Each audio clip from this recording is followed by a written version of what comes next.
Cet avion survole Madagascar. Il transporte des patients vers l'hôpital où ils recevront enfin les soins dont ils ont besoin. Depuis 1946, la mission Aviation Fellowship, la MAF, se rend dans les endroits les plus isolés, comme au Sud-Soudan ou en Papouasie-Nouvelle-Guinée, pour apporter de l'aide humanitaire et annoncer l'Évangile aux communautés les plus reculées. Aujourd'hui, la MAF recherche des pilotes missionnaires prêts à partir sur le terrain. Si vous êtes pilote, nous avons besoin de vous. Autrement, vous pouvez aussi soutenir notre mission en faisant un don sur maf-france.org. Merci.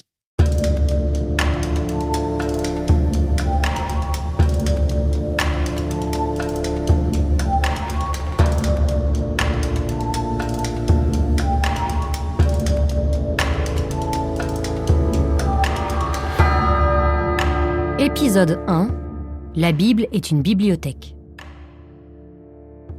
Bienvenue dans le tout premier épisode de notre saga.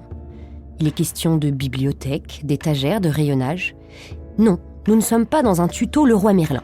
Disons qu'avant de se lancer à corps perdu dans l'étude de Genèse 1.1, comme on dit chez nous, il s'agit de prendre un peu de hauteur par rapport à ce monument de la littérature qu'est la Bible.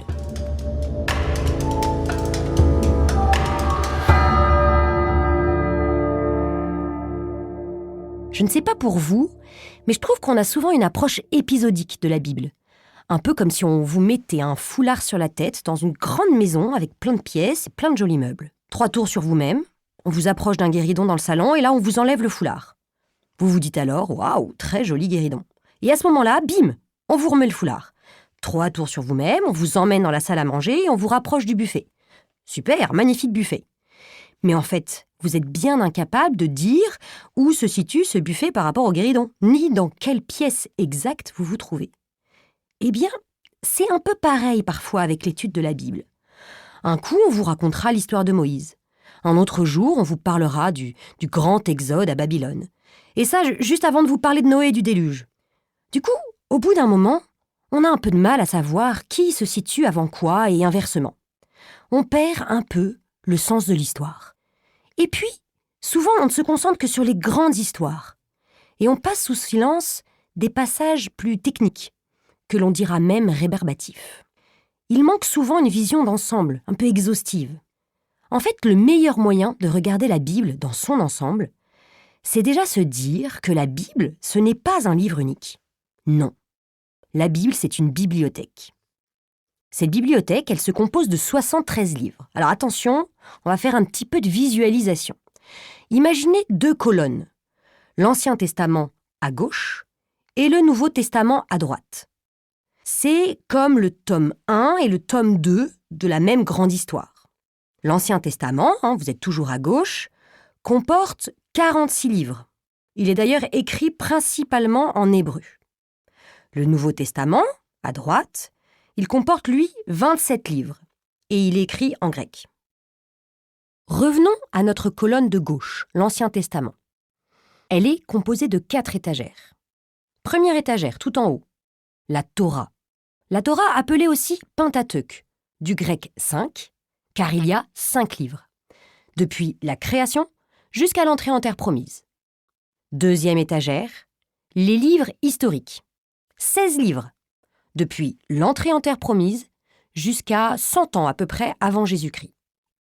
Troisième étagère, juste en dessous, les livres poétiques. 7 livres, parmi lesquels on trouve un livre très connu, celui des psaumes. Quatrième étagère, les livres prophétiques. Ce sont 18 livres, avec 4 grands prophètes, parce que ce sont les plus importants et surtout les plus longs en nombre de pages. Isaïe, Jérémie, Ézéchiel, Daniel, et il y a aussi 12 petits prophètes, comme Amos par exemple. On y trouve aussi, sur cette 4e étagère, le plus petit livre de la Bible, le livre d'Abdias qui fait un seul chapitre. Ces 4 étagères de notre première colonne de gauche, ce ne sont pas 4 tomes de l'histoire. Les 2 premières étagères sont des histoires qui se suivent dans le temps. Mais sur les 2 dernières étagères, ce sont plutôt des styles d'écriture qui sont mis en avant, soit des poésies, soit des prophéties.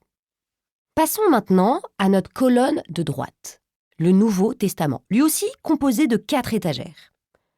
Sur la première étagère, on trouve les 4 évangiles.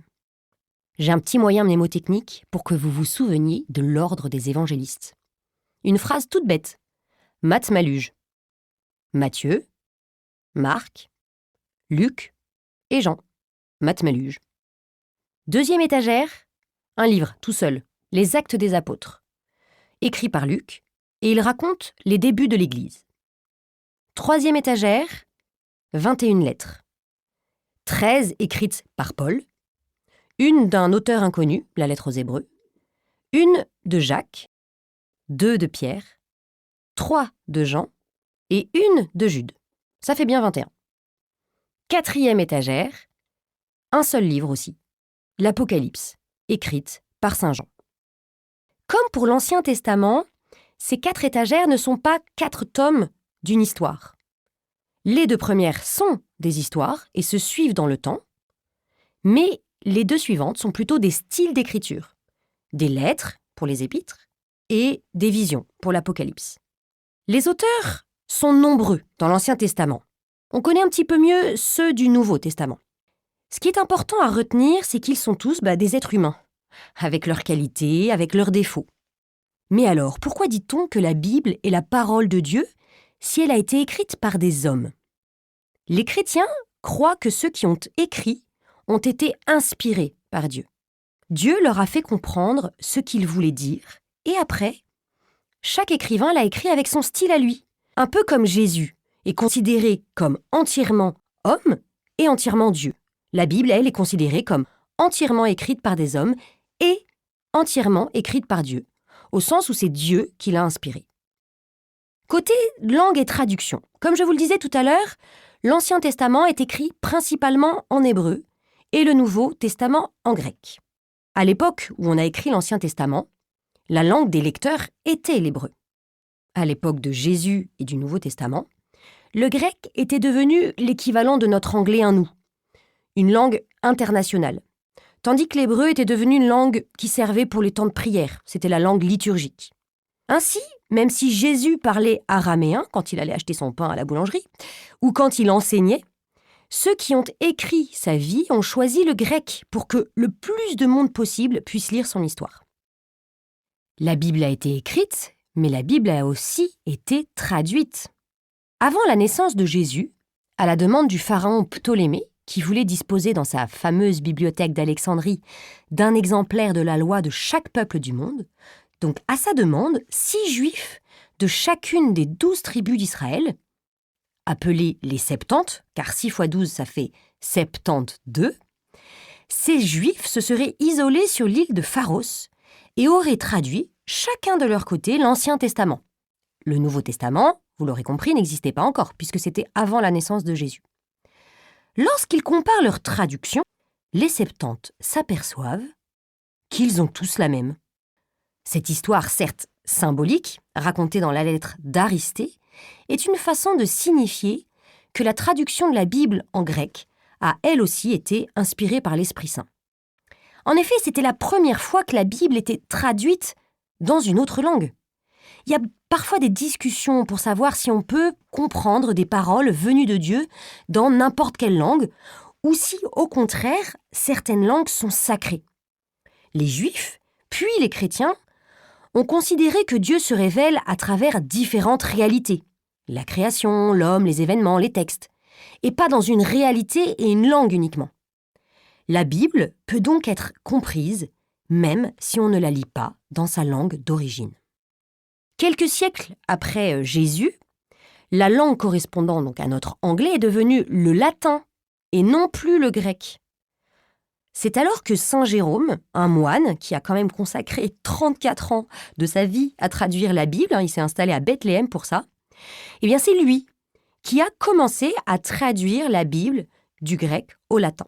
Ça peut paraître assez stupéfiant d'y passer autant de temps, mais pour Saint Jérôme, Jésus était la personne qu'il aimait le plus au monde, et donc il a été vraiment heureux d'y consacrer sa vie.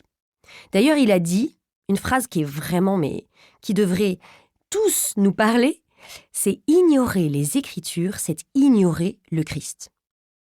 Et pour traduire l'Ancien Testament, il est reparti non de la Septante, qui donc, si vous suivez, était la version grecque, mais il est reparti de la version en hébreu, pour être au plus près des mots dans la langue de départ.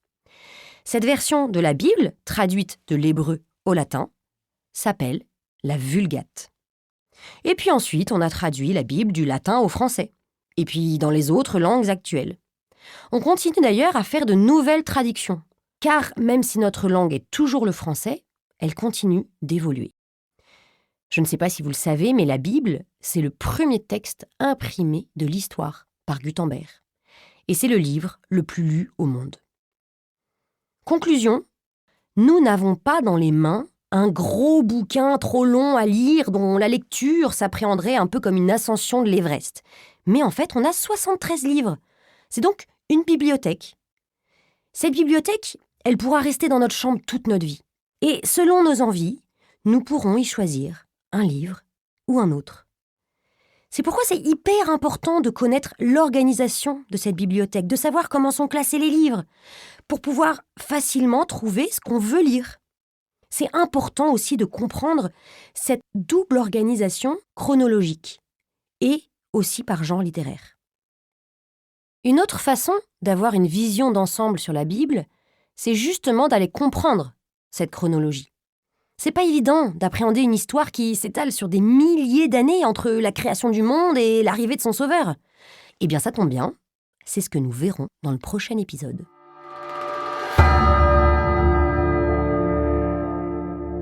Un grand merci d'avoir écouté cet épisode jusqu'au bout. S'il vous a plu, n'hésitez pas à partager ce contenu et à vous abonner. À bientôt!